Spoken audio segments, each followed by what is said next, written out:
All right, everybody, welcome to the 351st edition of the Holy Backboard Podcast. I am Dustin here in Rip City, and I got my man. Sage got the Scoot Henderson jersey on. Literally found it in my mail yesterday. Texted Dustin saying, I got some clothing fire today. So yeah, this is the first time wearing the jersey. We'll be wearing the jersey when I'm on the beach in Providence or in Rhode Island. So, gonna represent the Trailblazers and Scoot Henderson, of course, while I'm vacationing across the country. But yeah, I'm pretty excited to be talking with you about this summer league and what we've experienced thus far. Yeah, it's been a minute. You also got the jersey for the 11 game ticket package that Yes, we are sir. going to go and take part in. We a rep reached out to me, and my email's probably been in their system for years. Oh yeah. They know I'm a sucker for some tickets. And I was pleasantly surprised. I looked at the Rising Stars package because Sage, we're going to be Pretty bad. not elite next year. We might surprise. We might make the play, and I think that would be like the peak. But we're not going to be great. So I don't want to go to a big game pack and watch Giannis drop 45 and 20 on us. I don't want to watch Joker get like a 30-point triple double. Like, I have no desire to see that. I want to see Scoot and the men, Shaden and Bankero. Like, I Yeah. want the Rising Stars. I want those good, young, competitive games, OKCs of the world, Utah. Like, I want to see the young talent because I want to see how Portland stacks up. That should be the entire goal next season, and probably the season after that as well. You want to have a top five young core because your window opens in 5 to 7 years, right? We're not trying to win now. 5 to 7 years, and you want to position yourself so you can say, yeah, the West kind of goes through, San Antonio, Oklahoma City, but it's also got to go through Portland. So you Hmm. really want to set yourself up with that. So I was really excited. I think it's like $130 for 11 games. I'm like, absolutely. That's cheaper than a damn jersey, right? That's That they're cheaper selling at than the like team store. you couldn't go to McDonald's 5 times.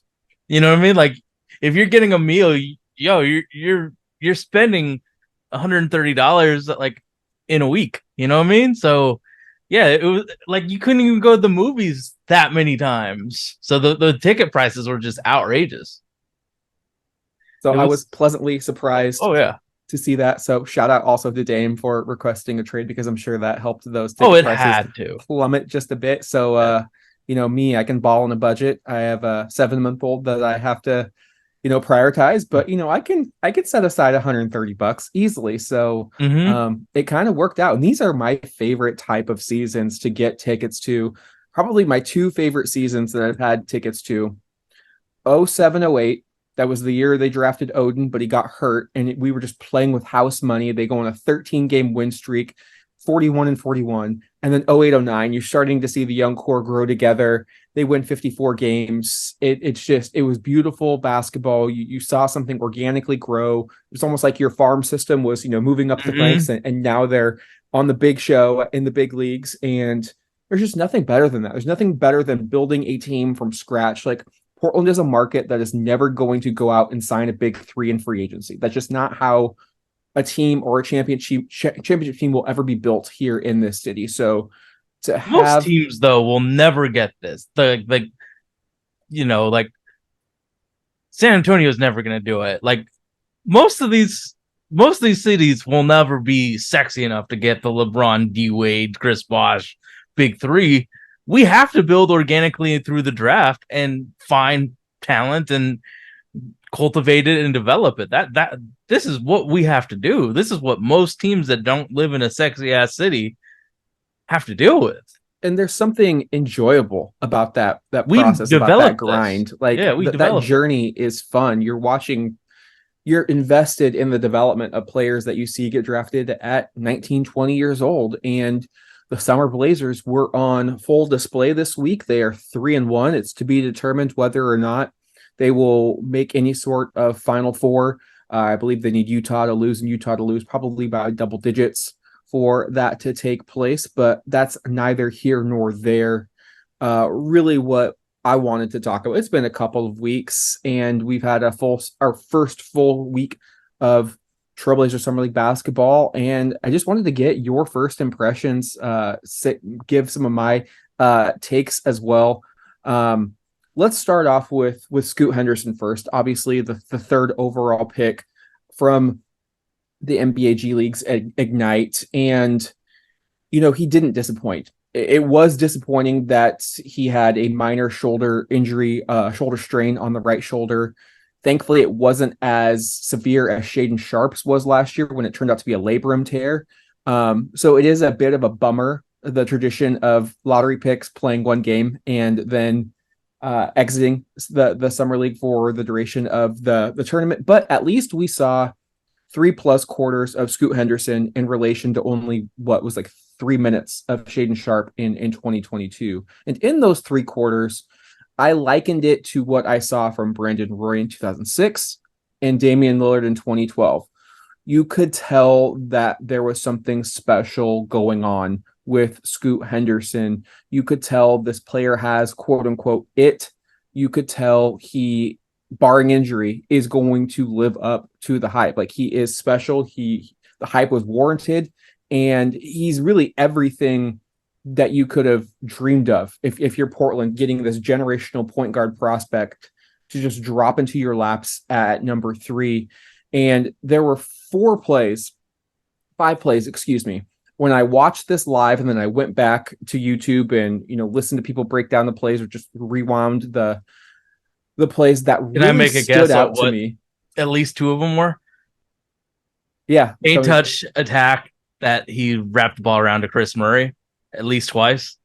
Okay. Yep, those 2 Right. are that. So it was the second play I noticed, versus the Rockets, first quarter, 7-minute mark, grab and go. Mm-hmm. What I noticed about Scoot is he's so fast, he's accelerates so quickly that any opportunity, even against a set defense, is a transition opportunity for the Blazers when he has the ball in his hands. So he sped down the floor and he drove toward the middle of the paint. Immediately, 4 Houston defenders just converged around him, and he jumps in the air to generate some momentum and some energy, kicks it out to Murray for the 3. He did that again in the third quarter against, you guessed it, 4 Houston defenders, for another wide open shot from Chris Murray. The first play of the game, like, I really had to go back and watch this to see how impressive it was. He accepts a Baji screen on the opposite side, so away from the bench, past the 3-point line. He's being guarded by Tari Eason, a 6'9" small forward with all NBA defensive potential. Dribbles to the middle of the key, stops on a dime, creates initial separation, but he still keeps his dribble because he notices Amen Thompson, another 6'7" rangy defender, coming into his right-hand side. So what does he do? He keeps his dribble, but he steps back, creating further separation into that mid-range where it's Chris Paul-esque. And that was the first possession, and you're like, that is some high-level basketball. Like, you watch His it. bag's crazy. Yeah, you watch it real time. You're like, oh, cool, a step back, midi. You don't realize everything that's going on. He is 19 years old, operating out of a pick and roll, going up against 2 of the best young defenders in Summer League, keeping his dribble, his composure. He never looked rushed one time in that possession and got to his spot. And I thought that was incredibly impressive. There was maybe my favorite, or there's two that were my favorite. Like, this is my first. So after he gets that first 3 to Chris Murray, the next time, instead of zooming down the court, the Rocket defenders are anticipating him just bursting. He just kind of lolls down the court, pushing a decent pace near the Houston bench. And then in the bat of an eye, he just hits the turbo button on Amen Thompson and just goes up and under with the one-hand reverse finish. Amen Thompson is one of the best athletes in the NBA, and he went by him like he was a traffic cone. And so you have also, and still in the first half, the Houston defenders really have no idea what to do with this guy. He gets the ball. Tari Eason's now trying to guard him from the back. And Scoot knows that, so he keeps him on his hip in that like escape dribble all the way down the court. As soon as he hits the 3-point line, boom, hits that turbo button again. And there's 4 Houston defenders. They have no idea how to react because he's just by them in a blur, finishes for the wide open layup. And I just thought his performance, how he scored, how effectively he scored, he got to his spots, he got his teammates involved. He was mic'd up. He was already communicating. Like, he is already, I think, the leader of that locker room. Easily. Everything you could have expected. So I give him, like, yes, we only saw him for 3 quarters, but it was enough. Like, I'm not dissatisfied that we can't see him again in summer league, because go watch the tape, slow it down, hit rewind, watch the plays break down. Like, he has so many weapons to use. Like, yes, he has a bag. He knows how to use that bag. More importantly, he plays with pace. He knows how to play fast. He knows how to play slow. I mean, the things he's doing at 19, and I sent you the clip of Bill Simmons and Ryan Russillo from The Ringer just gushing over Scoot Henderson. Like, he's doing things at 19.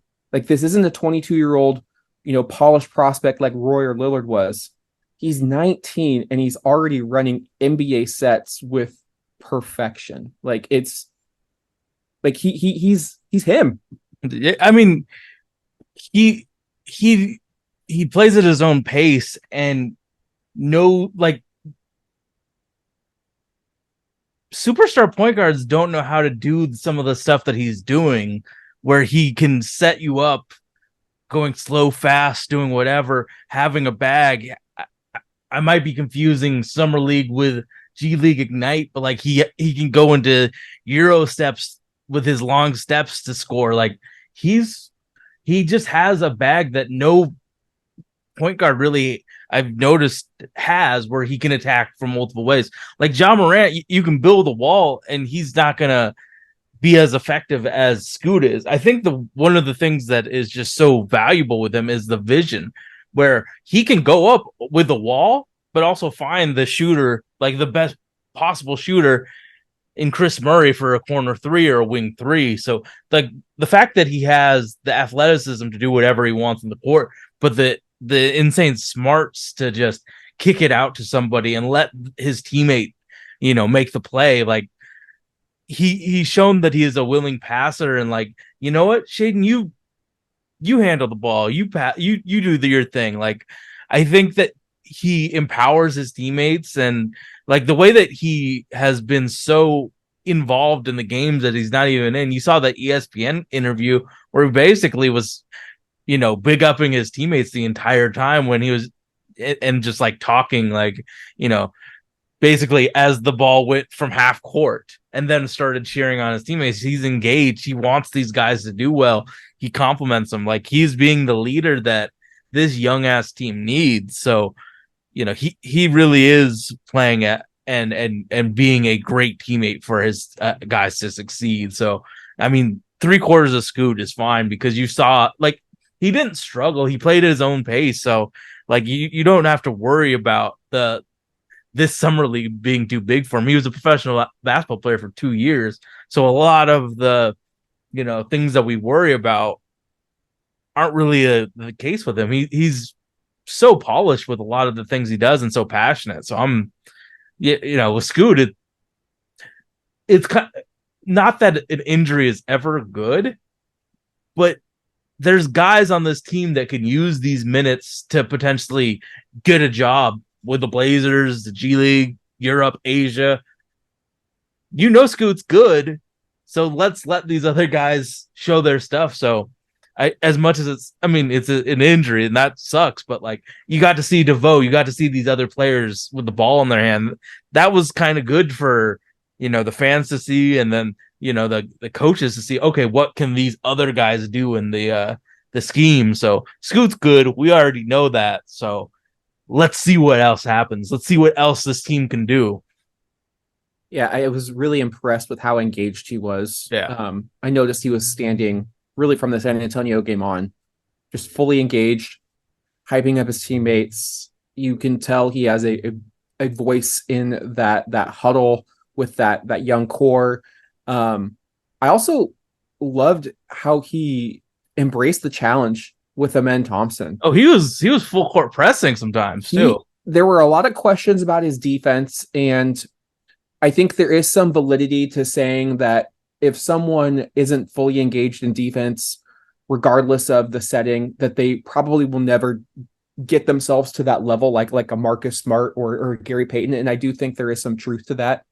But I also think that playing at the G League for 2 years, like he kind of was pacing himself, so to speak. But when the time comes, he shows the potential to be not just a neutral defender. Like he could be a plus defender given his length, his hand size, his instincts, his intelligence on that end of the floor. So I loved how he rose to that challenge, knowing that he was going to be on television. Everyone was going to be tuning in for this matchup, and he embraces the spotlight. That's what I really love. One thing, even though it was just 3 quarters, like there's so much more Chris Paul to his game than I thought. Like to me, he's a combination of Chris Paul's, on court just demand, the command, intelligence. He's got De'Aaron Fox's burst and acceleration mixed with like D Rose's athleticism. Like he's really something we've never seen before. Like Amen Thompson, I think Penny Hardaway's a pretty good comp, and I was incredibly impressed by Amen Thompson. I just don't think we've ever seen anything like Scoot Henderson. And for Portland to just say, you lucked out. Like Joe Cronin, you lucked out. Like you're thankful that Michael Jordan and Mitch Kupchak gave you a mulligan. Thankful that Masai Ujiri wanted the world for his 2 forwards. Thankful that the Brooklyn Nets, for some reason, overvalued the hell out of a player who probably will never make an all-star team in Mikal Bridges. You lucked out, Joe.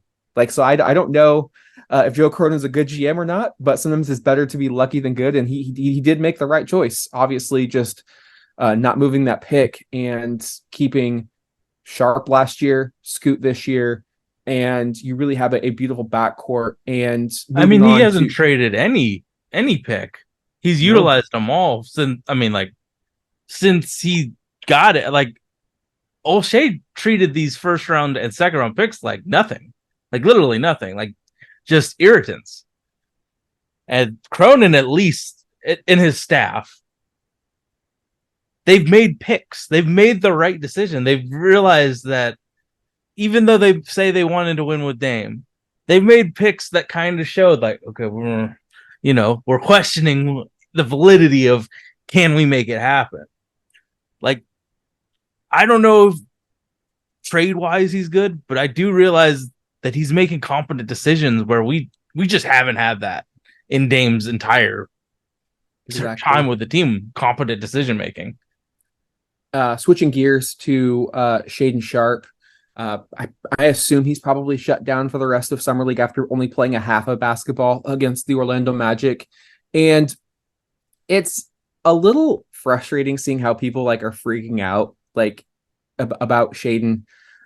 You can tell like he's not even clearly not in his 5th gear. It's not in 4th. He's like 2nd or 3rd gear. He's coasting a bit. Like he said he wanted to play, but it's not all about him. Like he's not trying to go out there and shoot the ball 30 times, take, incredible amounts of usage.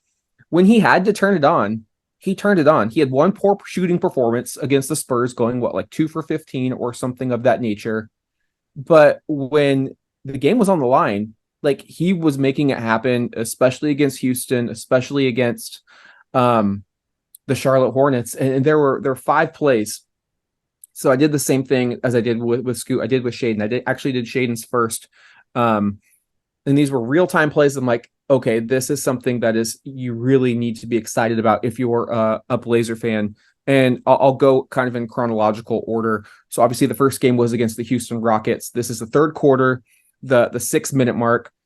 Another grab and go scenario. Shaedon's leading the break, something that he showed the ability to do last year, but he's primarily looking to score, whether pulling up from the top of the key or maybe trying to extend for a tough finish. But he was dribbling on a 3-on-2 situation. He had Jabari Walker to his right, he had Chris Murray to his left, and the 2 Houston Rockets were Cam Whitmore and Tari Eason, both incredible athletes.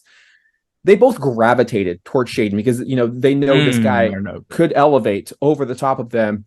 And he made one move to get Eason to fully commit before dumping it off to Chris Murray for the easy layup. Like his playmaking skills, his dribbling skills, that's what's going to unlock Shaedon Sharpe into a perennial all-star caliber player. We know we can jump, we know we can dunk, we know we can shoot, we know we can do those things. But to be able to start to create for others and looking comfortable doing so is a huge win for Blazer fans if you're looking at the development of Shaden Sharp. And I think that's really what he was trying to do this summer league, was work on the ball handling, work on setting up others rather than just trying to go out and get his own.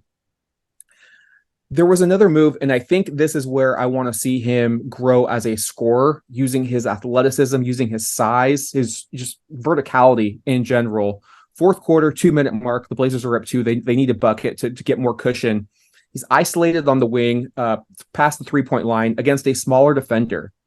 He takes 2 decisive dribbles. He's not holding on the ball. Goes quick to the elbow, into a post up, spin move, step back, fade away for an easy, 10 to 15 footer that he had feet of separation. Like, his back to the basket game, we don't see shooting guards do this enough. It's just kind of a lost art. But Jordan and Bryant, if you're looking at Blazer fans, Steve Smith, Bonzi Wells, J.R. Ryder, all made a living punishing smaller defenders. And none of those 3 Blazer guards that I mentioned had Shaden Sharp's leaping ability. So if he can add that, if the game grinds down, especially in the postseason, to single possessions in the half court, when you've got a guy like Scoot Henderson who can get Shaden, operating in mismatches, finding him down low, there's really not a guard who should be blocking his shot when he's going to a fadeaway. So that's something that I was really encouraged by.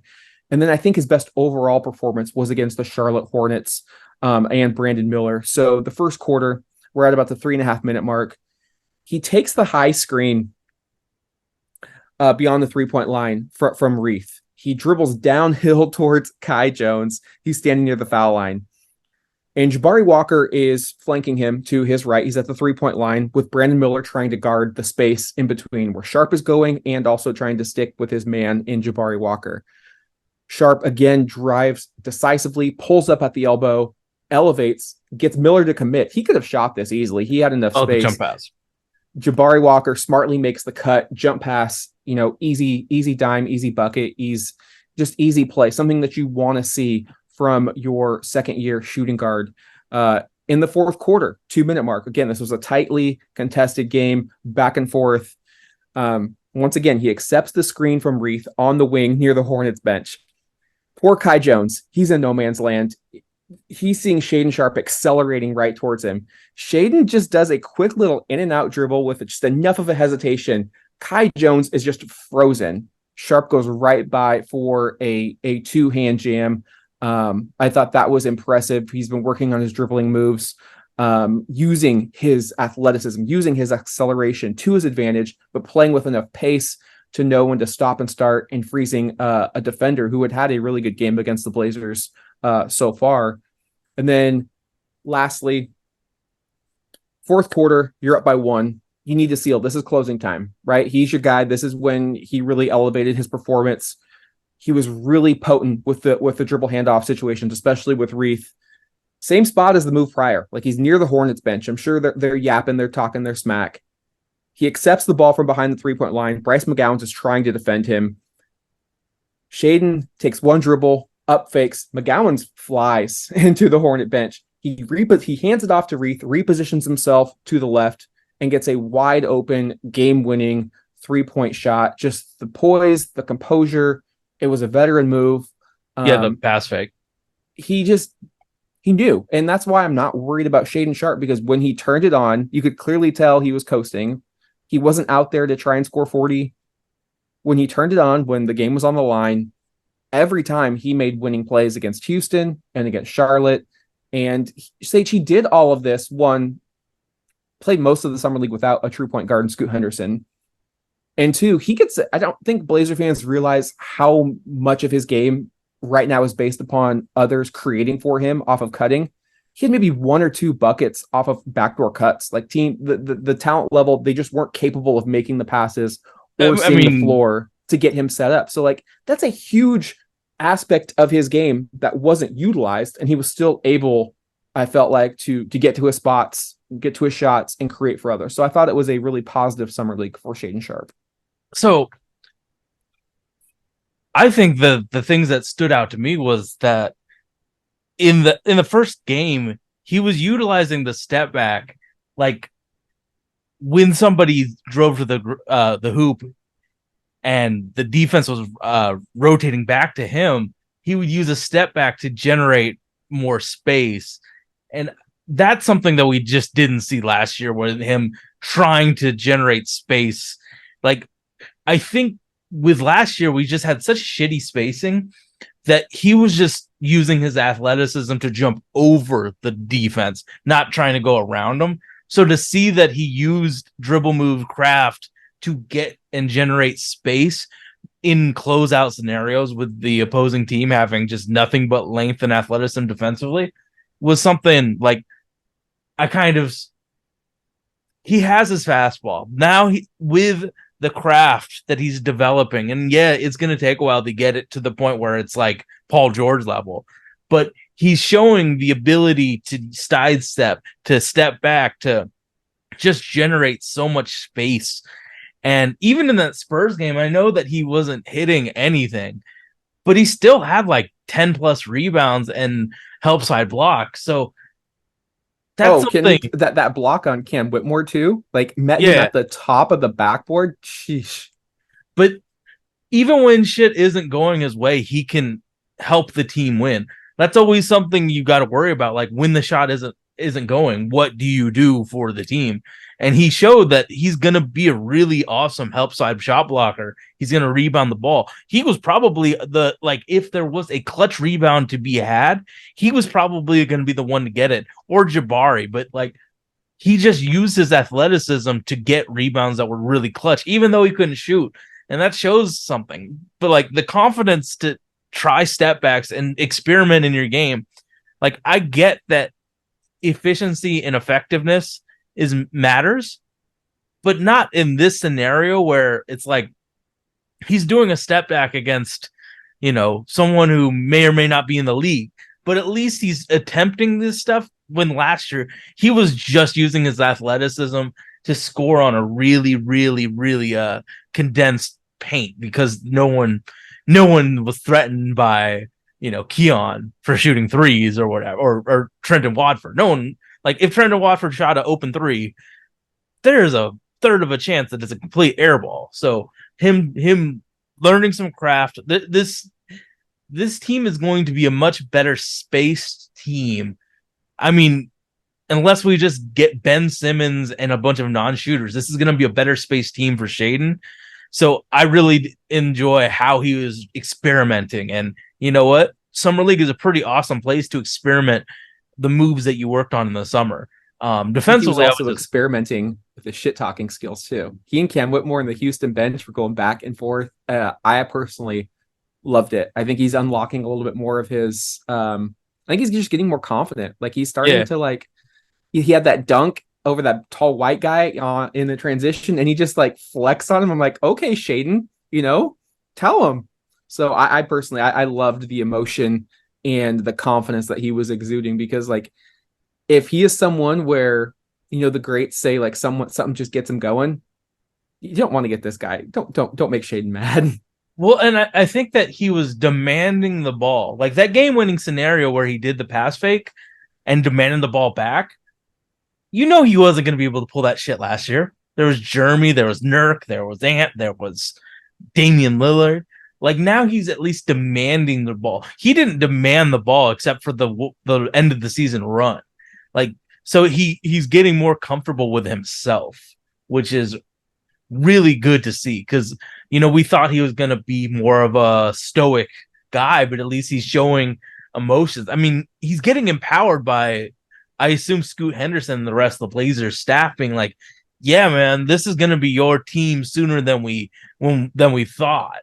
So I'm really impressed with what he can do. I really liked the defensive help side stuff that I saw from him. Even when he was struggling, he still was there putting that effort in. Like, I don't know who the hell our center is going to be, but if it's Yusuf Nurkic, that man isn't skying for shit. Jabari is just like positionally trying to get rebounds. We don't have anybody that can just sky and get those rebounds and either pass it to Scoot for a transition or take it himself. I've been really impressed with Jabari too, with that grab and go ability off of rebounds. Like, I Jabari, guess I think Jabari's been a revelation. Oh And yeah. I know I was upset with it. I know a lot of fans were. I think he took Trendon's spot, and I think that's why Yeah, either Trendon asked to be released so he could find another opportunity, or the Blazers went ahead and released him because he looks physically, he looks shredded. He looks like he's grown into his body. The jump shot looks smooth. He's just more physical. I mean, he's a pretty stout player, and he knows how to position for rebounds. Like you said, the dribbling. He's just moving well without the ball. Like he's not content sitting in the corner. Like I've been you're an so aesthetics guy. impressed. I've been Do you so think impressed with Jabari. do you think he is less hitchy now? Because Yeah, I yeah, think I noticed. I mean, it's almost like he was a hitchy player. when I was telling you about Jarris Walker, I was like, this guy lost some weight. Like he's moving much more smooth than he ever did at Houston. Yeah. Like Indiana struck gold with that. Like he actually, like, this is what I wanted to see. I was worried about his physique. I was worried about Jabari Walker's physique. He just looked like he was almost like a baby deer a little bit. Like he just didn't really know what to do and couldn't grow into his, it just felt like he's grown into his body. And he's like, okay, this is how I move. This is how I operate. I'm going to throw my weight around, but I've also got enough grace and speed to beat you up and down the floor. I think he's going to have a larger role than most fans are expecting. Fourth or third big, right? Yeah, or Jeremy's direct backup. Yeah. So probably because we have no center. So yeah, third big. So he always is going to have a natural hitch in his gait. I mean, like that's just what his body comp is. He's always going to have it. But last year it was like very noticeable. In college, it was like that's the reason he was the 56th pick, is because he had such a hitch in his game. He's toned it down a lot and is way more fluid. And I think definitely the dropping of weight was really important for him. I just kind of worry about what he is as a ground bound athlete. I don't think he's going to be skying for rebounds. So what he's going to have to do is put that big old butt in boxing out. Like he's going to have to do what Robin Lopez did with, in his time, he's going to like, I know Scoot's going to be in the paint trying to get rebounds and shit. So I think what he's going to have to do is just box him out, and Scoot's, have to win the race for the ball type of thing. Cause I don't see him jumping out and getting those boards, but what he's done with his game, especially with improving his body composition with the lack of the hitchiness, it's really impressive to see. Like, I trust him with his decision making too. Like, he's not gonna fuck up. I mean, he's an NBA player's son. His IQ is really high, and now that his body is more ready to do, the things that need to be done, I think he has definitely earned his way into real rotation minutes. And I mean, Trendon's contract was just so second, fourth year were so cuttable. The fact that he has improved this much made him just so easily cuttable. I mean, that getting those 4 years from Trendon was great, but the contract just made it so his second year, it didn't hurt the team to cut him. And now we're seeing just an absolute, solid, fundamentally sound player. I do want to see him shoot more, though. I definitely want to. I think the way he stays in the game is he's deserving of a contest. So I want him to let it fly. And then speaking of another forward that the Blazers have more of an investment in, spending the 23rd overall pick in this last draft on Chris Murray. So, you don't want to have a logjam of young bigs. So that could have played another factor in Trendon's departure. But for Chris Murray, first of all, I'm not worried. I liked enough of what I saw. I think you can only take the minutes with Scoot Henderson. Even that, Sage, I just don't think Summer League is an environment where a player like Chris Murray is really ever going to thrive. Like he's a guy who, how you see like players in football, like, man, they're just better in the pros than they are in college. Whatever. He is a structure player. You put him in a system, you tell him what to do, he's going to go and do that, right? You get him in an NBA setting with NBA players on the floor with spacing where defenders have to worry about Jeremy Grant instead of Reith and Baji. And he's going to space the floor. He's going to hit the open shot.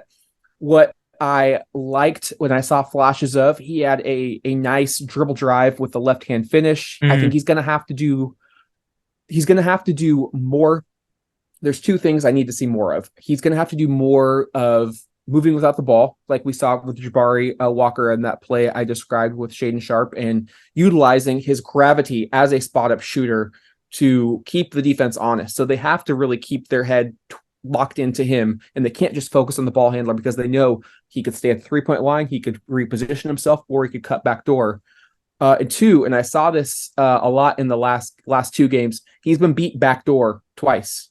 That's something I didn't expect because, 3-year college player, he on tape, he showed pretty good defensive instinct. So, and again, it could just be being sped up a little bit, but he needs to work on the off-ball awareness, which a lot of rookies do. But I just think he's a player that is tailor-made to play with a point guard like Scoot Henderson. I know there are some Blazer fans out there who were just kind of bummed we didn't take Leonard Miller or maybe another player with higher upside. But this is now you found your building blocks with Henderson and Sharp. Now you need to construct the roster that complements one another. That's something that Neil O'Shea failed to do time and time again. Chris Murray may not be the 23rd best player from the draft when it's all said and done, or the player with the most upside, but he fits. He spaces the floor. He gives you an outlet. Like, if Scoot Henderson is doing that where he's dribbling into traffic, drawing 4 defenders, I want Chris Murray shooting that 3-point shot, not a guy like Matisse Thybulle, for example. Or Trendon Watt. Yeah, you need players to play their role. Like, you saw Miami Heat make a finals run because players can shoot the shit out of the basketball. Yeah, That's what the game is based upon.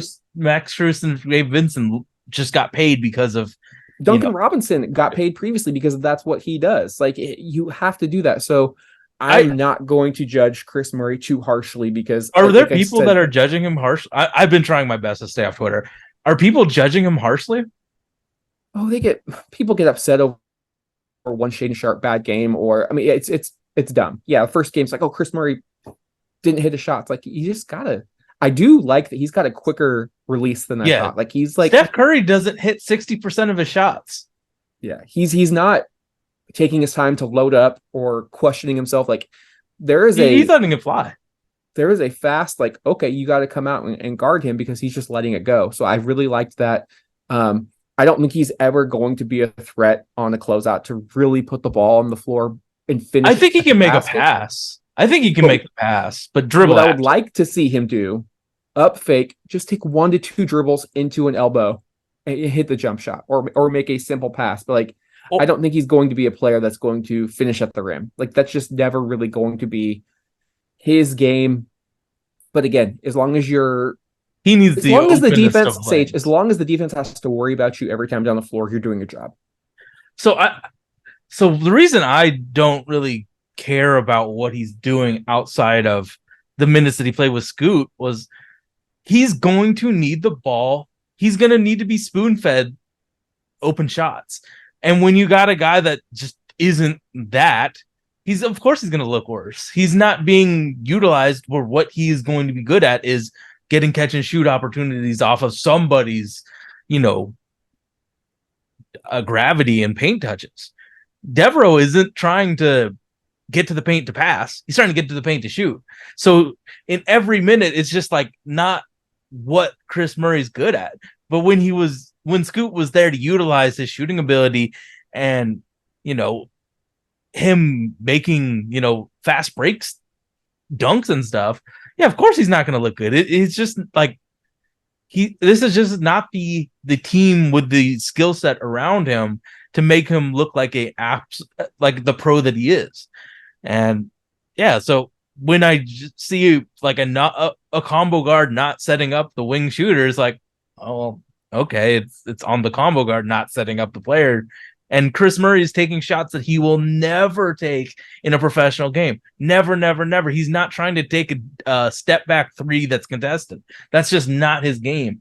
But because of the fact that he doesn't have a point guard and Shaden Sharp isn't good enough to hit the wing shooter at playmaking yet, he has to take shitty shots. So, yeah, he's going to miss them. But when he's wide open because of Scoot's penetrating, he's going to hit them shots. So I'm not worried at all. And I really do think that he's a good defender. I see him communicating more than anybody else defensively. I see him pointing. I know Tara loves it when dudes point. I see him telling them like back cut, all that other stuff. So I mean, once actual NBA players are surrounding him, he's gonna fit like a glove. And Leonard Miller absolutely has a higher ceiling, or Bryce Sensabaugh has a higher ceiling. They also have a really scary floor. Chris Murray's floor is pretty. I can deal with that. So, and we got Ryan Rupert to be the superstar upside player.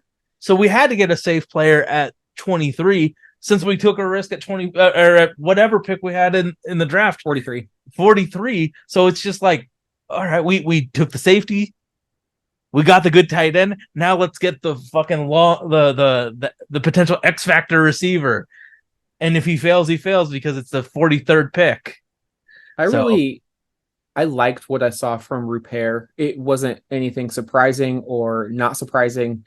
He is who he is right now. He's a project. It's a great thing. Portland has their own G League pipeline that he can really play in. I don't know if he's going to get much run.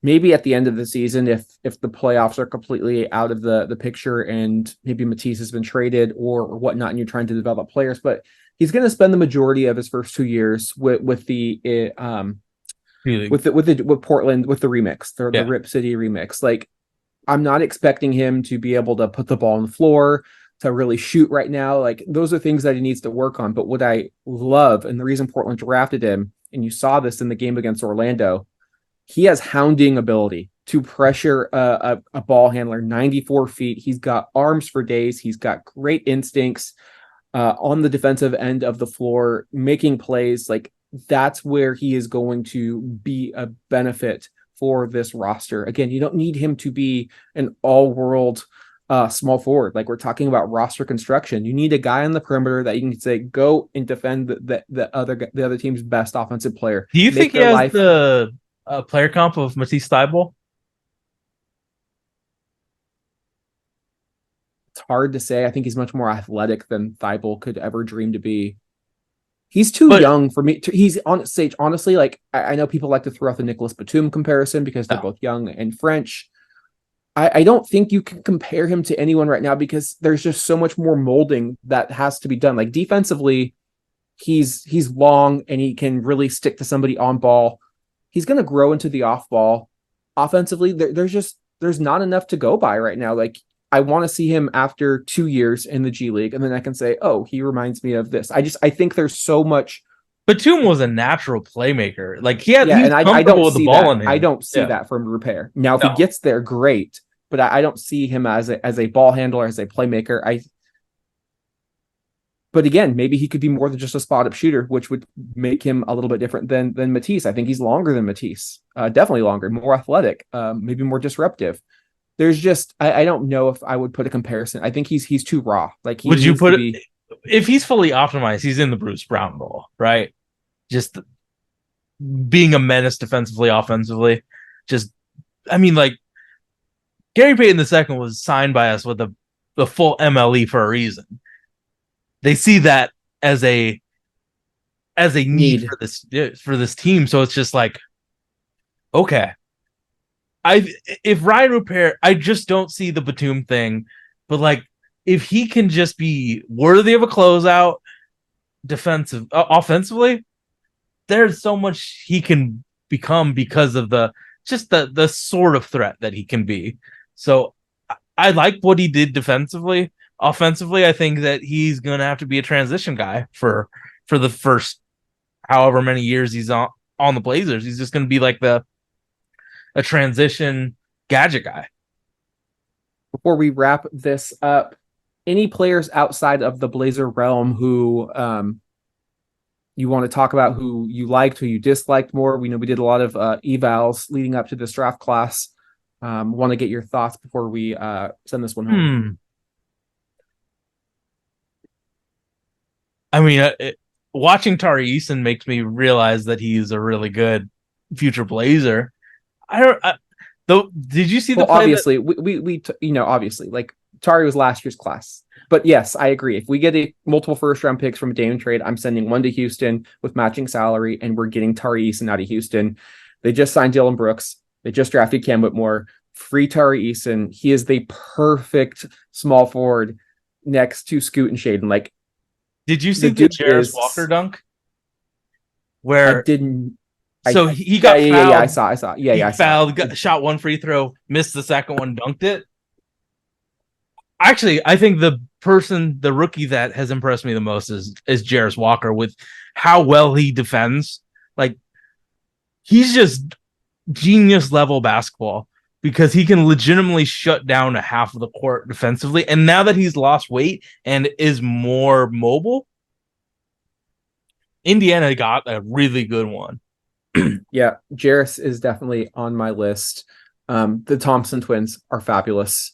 I think for Asar, he really shined once Jaden Ivey went to the bench and sat out some games, and he was able to play make. I only caught the tail end, but he had a play where he was on ball. The player on the Raptors tried to throw an entry pass. He jumps, snags it, takes it the distance for a layup. Like, he looks phenomenal. Amen Thompson is the one who has impressed me the most, non-Blazer. He is every bit the 6'7", every bit the freak athlete, great body Did control. you notice that he only went left against us because he just wanted to? And then he can go left and right. Like, he did not utilize the right He side of hit his he hit dribbling. the open three. Like, if he's hitting his open three, you're fucked as a defense. Like, this guy is going to be a problem. And I'm happy for them because we both talked about OTE, tough to evaluate. Wish they maybe would have went to a different route, but it really shows competition level doesn't necessarily matter or translate to how a player looks in the professional ranks, because these kids are every bit as described, and I'll be rooting for them. I like them both in the draft process, so I was really excited to see them um, Who was the best show college out. player besides Brandon Miller? Like Zach Edey? Jordan Hawkins, prospect. No, college player. Like Zach Uh, Edey might have been the best. Maybe Zach Edey, Andre Jackson, Jordan Hawkins from Connecticut. I mean, it's hard to deny any of the Connecticut guys because they clearly won the Natty. So But yeah, like who? Oh shit! Who's the Gonzaga guy? Drew Not Timmy, strong. Drew Timmy. Oscar Sheboy from Kentucky. Like Edie and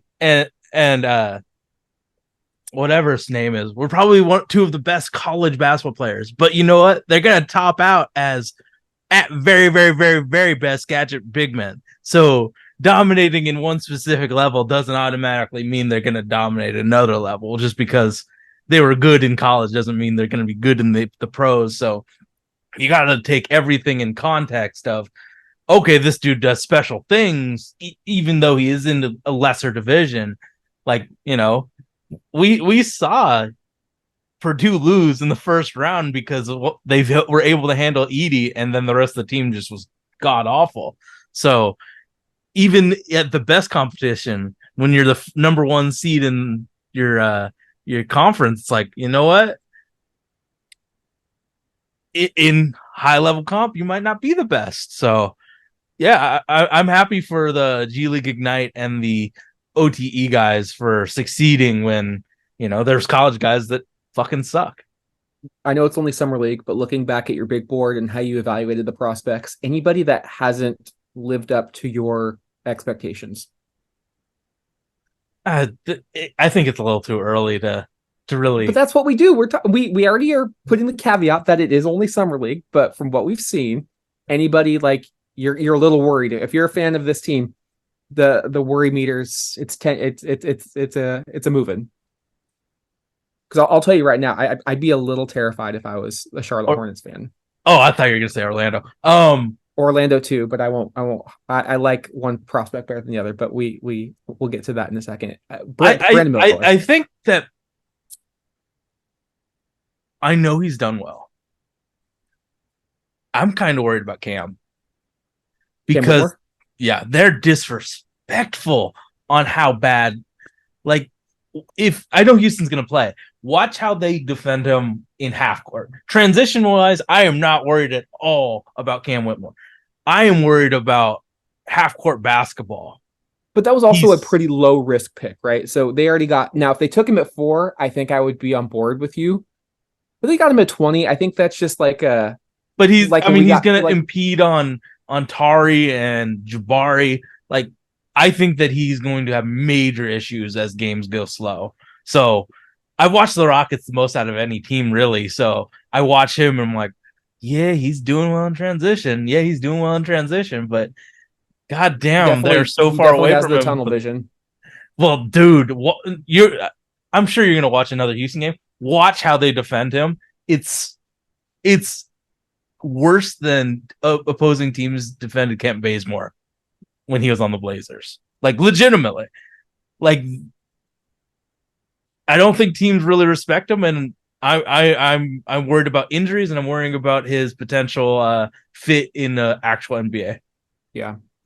I would say Brandon Miller is top of my list. I watched like 4 full games of this dude because clearly it was the debate. Are you getting Miller? Or are you getting Scoot?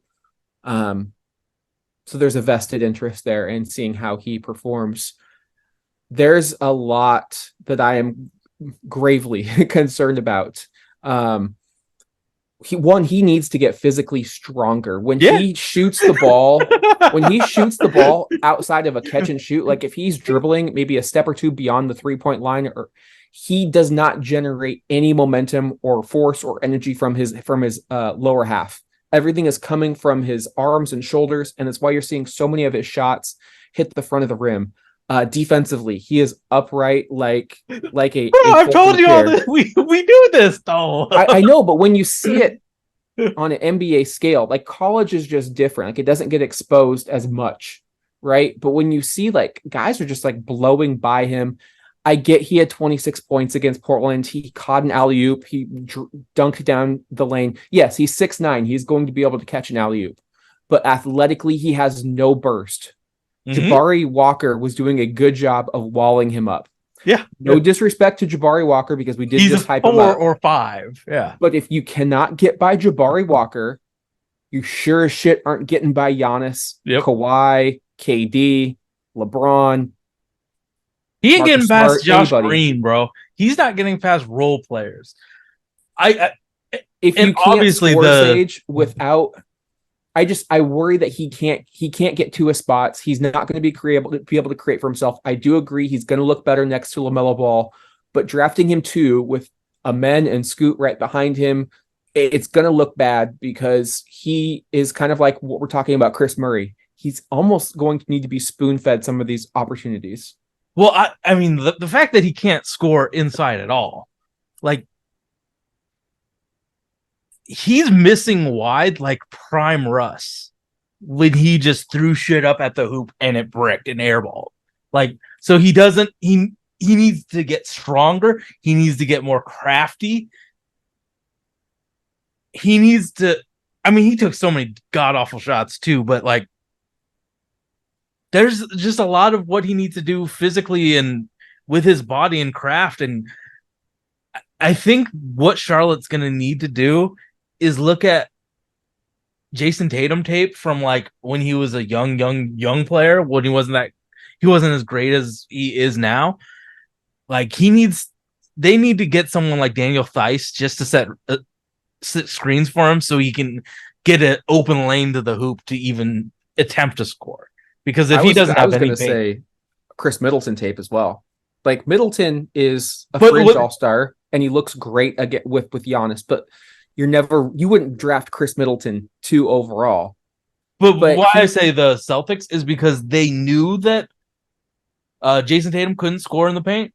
So they created plays in order to get him a running start at the hoop where he won't get hit by an NBA body at all. So that's why I say the Celtics. Middleton, at least in all of the times I can think of him, he can at least generate enough force going down to score. I was thinking Tatum Middleton more in terms of his mid-range game and how he gets to his spots. Sure. But he wasn't a good Brandon Miller still has a decent handle in terms of he can dribble the ball. Like he can get to his spots. He just needs to get crafty like Chris utilize the back to the basket, just maybe a little shoulder dip and get that 15-foot shot, because Middleton's not blown by anybody either. So I don't think he's a bust. I don't think he's Josh Jackson level, but I think they might have drafted Chris Middleton when Chris Paul and Penny Hardaway were on the board, and nobody would ever make that selection. Yeah, I mean Charlotte's just stupid, but it it was weaknesses I saw. Like, he shot 30% from the fucking paint. That's not going to get better going again. No, I agree, but we both had him top 5 on our big boards. I didn't. Your last big board, he was 5. No, he wasn't. He's 5 or 6. No, because yes. it was the twins on the last big board. It was the twins. And you moved him up a bit. Twins and Jarrett, so he was 6. Okay, still you had him 6.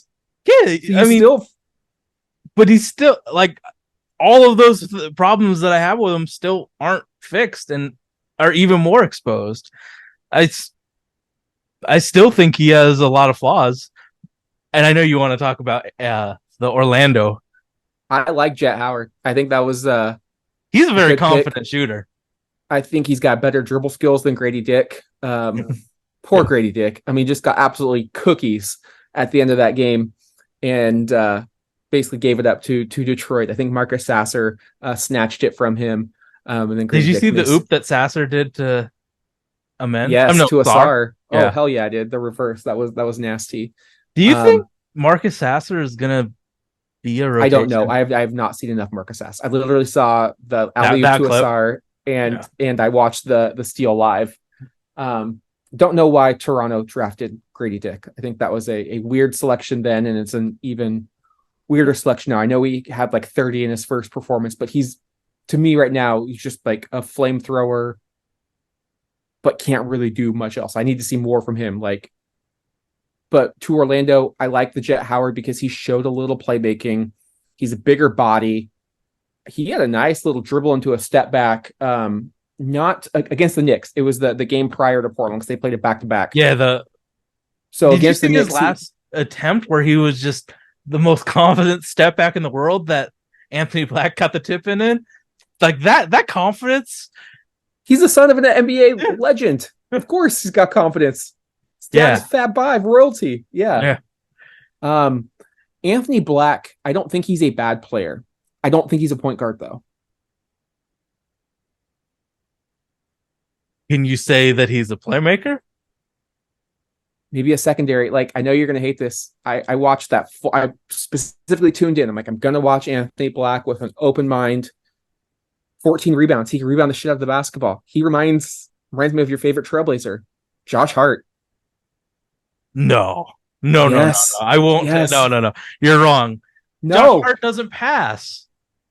Anthony Black was making. I did not see a single pass. I'm like, oh, that was a sick. Like, it was just like dribble the ball up in transition. Who are the people on the team on the floor? It doesn't matter. It's summer league. You got to be able to. Amen and Scoot were making it happen.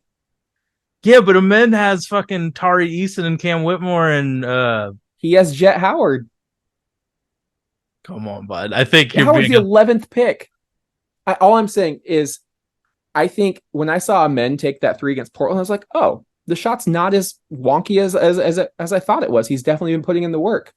Anthony Black just straight up refuses to shoot the basketball. And that's where I lean towards Josh Hart, because he straight up refused to shoot. There's some severe mechanical issues. Oh, yeah.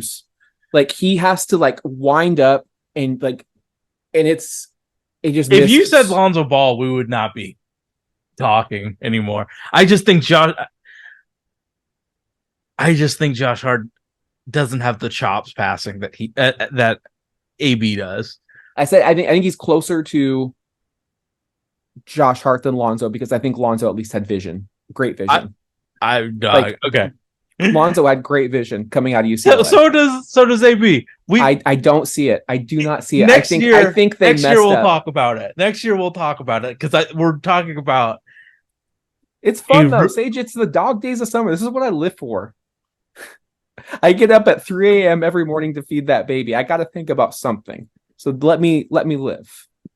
Anthony Black, I believe in you. Nick Smith, I believe in you. Arkansas prospects in general, I believe in you. The Jalen Williams from last year, that's the only one that matters. I thought you liked Jordan. Jordan Walsh, you're right. I like the role players at Arkansas. Jordan Walsh and Jalen Williams.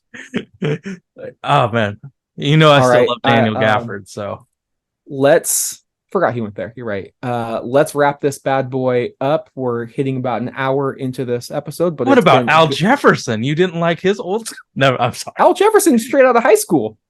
Fuck, he was. Damn it. Boom. I just remember. I just remember hearing him talk, and I assumed. Sorry. All right, let's wrap this one up. Sage, let our listeners know where they can find us. And as always, I don't know when our next episode will be. We've got some vacation, we got some life to take care of. Maybe when there's more substantial news to report on the Damian Lillard drama that is. But and we're gonna do a Throwback Thursday in August as well. We'll do some TBTs in August, but for now, this might be some little holy backboard to keep you tight and hold you content until the end of summer.